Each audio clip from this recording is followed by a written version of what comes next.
रास्ते अलग दिशाओं में चलते हैं। एक रास्ता जाता है पॉजिटिव साइड, जिसमें हम अच्छा ग्रुप बनाते हैं, हम पढ़ाई की बातें करते हैं, करियर की बातें करते हैं, ठीक है, मूवीज़ की बातें भी कर सकते हैं, मज़े की बातें भी कर सकते हैं, हंस भी सकते हैं, सब काम कर सकते हैं, लेकिन हमारा फोकस रहे करियर पर, अपनी अच्छी लाइफ पर। अब मेरी बातों को ध्यान से सुनो और समझो। यहाँ जितने बच्चे बैठे हैं, तुम सब बेटा, जिसका पेपर मैम तक नहीं पहुंचा, एक बार खड़े होकर अपना पेपर मैम को दे दो बेटा। बाकी सबने दे दिया, बॉयज ने? ठीक है, ठीक है। अब देखो बोर्ड पर, 6 महीने की अपनी जजमेंट तुम खुद करो बेटा। हमें कोई फर्क नहीं पड़ता तुम्हारे कितने नंबर आए, लेकिन ये सच बात है कि हमें टाइम टू टाइम ये पता रहे कि हमने कितना सीखा। जब हम किसी रास्ते पे चल रहे हैं, अब जैसे मान लो तुम यहाँ से कहीं 400 किलोमीटर ट्रेवल कर रहे हो, तो तुमने देखा है रास्ते में साइन बोर्ड होते हैं, उस पर लिखा होता है, मान लो हमें जाना है अमृतसर, सोनीपत से, हरियाणा के इस शहर से, तो अमृतसर जाएंगे तो रास्ते में तुम देखते हो कि यार अमृतसर तक ये 3-4 बड़े बड़े शहर आएंगे। तो जब एक शहर आता लगता है चलो कुछ रास्ता कवर हो गया, फिर दूसरा आता है चलो आधा रास्ता कवर हो गया, चलो हम पहुंचने वाले हैं, अब हम पहुंच गए। मन को एक शांति मिलती है ना, जितना डिस्टेंस हम ट्रेवल करते हैं। ये पढ़ाई बेटा एक ना ऐसे ट्रैक है, इस ट्रैक पे हमारे पैरामीटर्स होते हैं कि अगर जिस बच्चे ने सितंबर के एग्जाम्स में अच्छा परफॉर्म किया, जिसके अच्छे मार्क्स आए, इसका मतलब उसने इस रास्ते को मज़े से एंजॉय करते हुए कवर कर लिया। जिसके मार्क्स कम आए, इसका मतलब उसने कहीं ना कहीं कमी छोड़ दी। अब नुकसान पता है क्या होगा? इस 6 महीने के बाद अब जो अगले 6 महीने हैं, जिसमें तुम अगली क्लास में जंप करने की स्टेज पे आओगे, वो पढ़ने में मुश्किल लगेगा अगर तुमने ये 6 महीने नहीं पढ़े होंगे। अब तुम्हें कैसे पता चले कि मैंने ठीक काम किया कि नहीं किया? ये पेपर तुम्हें बताएंगे। जिन लोगों के मार्क्स 80 में से 70 प्लस हैं, वो लोग बिल्कुल सही ट्रैक पे हैं बेटा। 70 से ऊपर आने का मतलब आप अपनी तरफ से अच्छी कोशिश कर रहे हो। जिन लोगों के 70 से ऊपर आते हैं, इसका मतलब होता है कि वो टीचर की बातों को ध्यान से सुनते हैं और घर जाके काम करते हैं।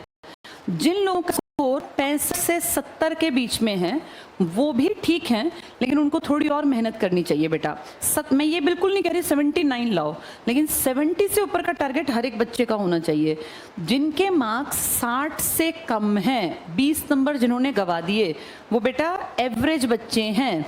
आज टाइम एवरेज का नहीं है। इतनी ज़्यादा बुरा हाल है बेटा, नौकरी नहीं मिलती, बिजनेस के पैसे नहीं होते। आगे जाके ना 5-10 साल बाद, 10 साल तुम्हें लगने नहीं है। तुम यहाँ जो 9th का बच्चा बैठा है, उसकी उम्र 14 साल अगर हम मान लें, एवरेज 14 साल के ही होते हैं 9th में बच्चे, या हो जाते हैं 2-4 महीने के अंदर। यहाँ से तुम क्या मानते हो कमाने की उम्र कितनी है? 20 के बाद पापा से पैसे नहीं मांगने, ये अपना टारगेट रखो। 20 के बाद हम अपना इतना कर लें, चाहे हम ट्यूशन पढ़ा के करें, कैसे ही करें, कि हमें यूँ हाथ ना फैलाना पड़े। ये गलत होता है बेटा। ये जैसे एक होता है सेल्फ रिस्पेक्ट, ये अपने आप फील करो कि मैं 20 के बाद पापा से पैसे नहीं मांगूंगा या मांगूंगी। जो यहाँ 12th के बच्चे बैठे हैं, उनकी एज 16 प्लस मिलेगी, 17 के इर्द गिर्द। या तो वो 17 के होने वाले हैं या हो जाएंगे। उनके पास सिर्फ 3 साल बचे हैं। इन 3 सालों में क्या तुम्हारे अंदर इतनी स्किल्स हैं कि तुम पैसे कमा पाओ? अगर नहीं तो तुम ट्रैक ठीक पे नहीं हो। 11th 12th, इसको मैंने क्यों कहा सबसे बढ़िया सीखने का टाइम? क्योंकि ना हमारी बॉडी की कुछ नीड्स हैं। जैसे खेलना एक बेसिक नीड है। कभी भी देखना, बहुत छोटा बच्चा बैठा नहीं रहेगा, वो खेलेगा। एक एज होती है जिसको हम बोलते हैं गैंग एज, जिसमें हम सब लोग अपने ग्रुप्स बनाते हैं। गैंग का मतलब वो नेगेटिव वाला गैंग नहीं, यहाँ गैंग का मतलब ग्रुप, जिसमें हमारे में 7-8 बच्चे होंगे, 10 बच्चे होंगे। तुम ध्यान से देखो और तुम खुद फील करो, जब तुम 7th में 8th में थे, तो उस टाइम पे तुम्हारा एक ग्रुप था। तुम लोगों का ग्रुप जो था ना, अपना 7-8 लड़के का, लड़कियों का अपना ग्रुप था। हम उसके अकॉर्डिंग काम करते थे। लेकिन जैसे ही हम 9th में आते हैं ना बेटा, हमारे फ्रेंड्स की संख्या घटने लगती है। और जब तुम 11th 12th में देखोगे, तो बहुत बड़े ग्रुप में हम बातचीत तो करते हैं, लेकिन हमारे क्लोज सर्कल के लोग हार्डली 3 या 4 रह जाते हैं। ये नेचुरल प्रोसेस है। कभी भी 11th क्लास में ऐसा नहीं हो सकता कि हम 20 बच्चों में अपनी कोई पर्सनल बात रख रहे हैं। नहीं, आप जिनसे पर्सनल बातें करते हैं ना, वो हार्डली 3-4 बच्चे होंगे, या हो सकता है 1-2 ही हो, क्योंकि उस स्टेज में जाके आपकी बातें अलग होने लगती हैं।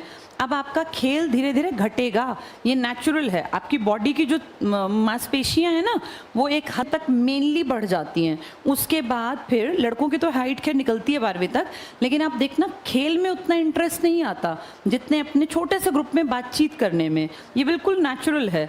7वीं 8वीं के बच्चे पागलों की तरह भागेंगे, इसमें कॉरिडोर्स में टक्कर खाएंगे, गिर जाएंगे। 12वीं का बच्चा तुम्हें भागता नहीं दिखाई देगा।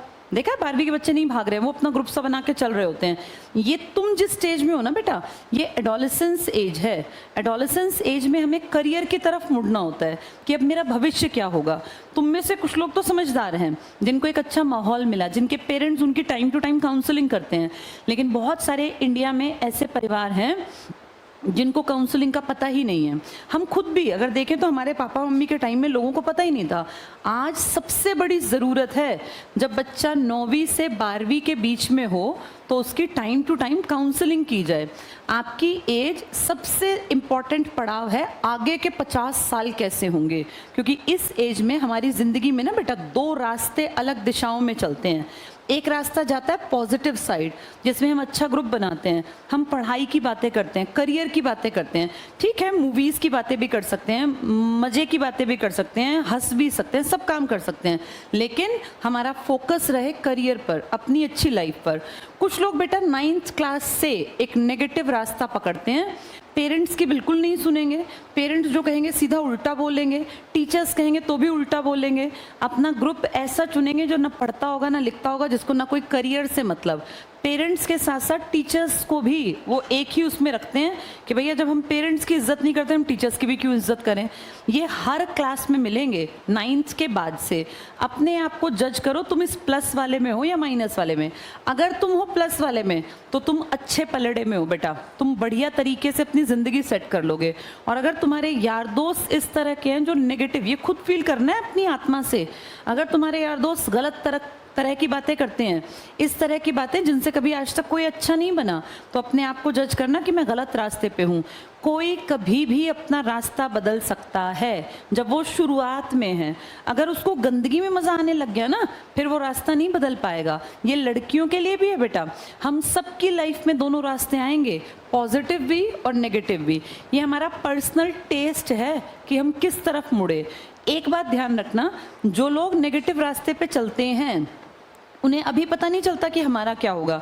तुम लोग जिस उम्र में हो ना बेटा, हमारे खुद के बच्चे, हम सब टीचर्स के बच्चे भी तुम्हारी उम्र के ही हैं।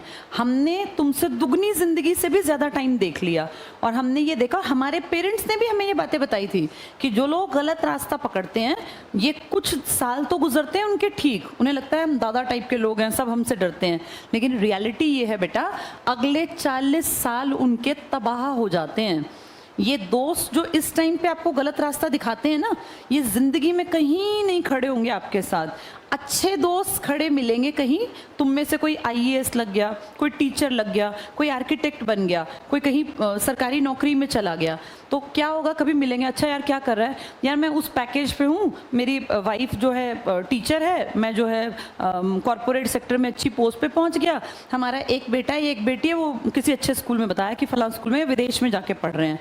ये जो चीज़ें ना बेटा सर्कल की, ये आज से 20 साल बाद 10 साल बाद तुम फील करोगे कि यार जिस ग्रुप में मैं था, मैंने गलत रास्ता चुना। कोई अंडे की रेहड़ी लगाए मिलेगा इन्हीं लोगों में से, कोई यहाँ पे मजदूरी करता मिलेगा, या कोई शराब के नशे में इतना पीता होगा कि 2-4 साल में उसका लीवर गल के वो मर जाएगा।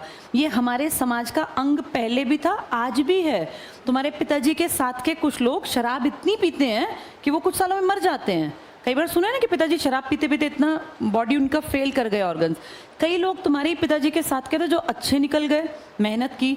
अब तुम भी उसी स्टेज पे हो, कुछ लोग पॉजिटिव रास्ता पकड़ेंगे, कुछ नेगेटिव। पॉजिटिव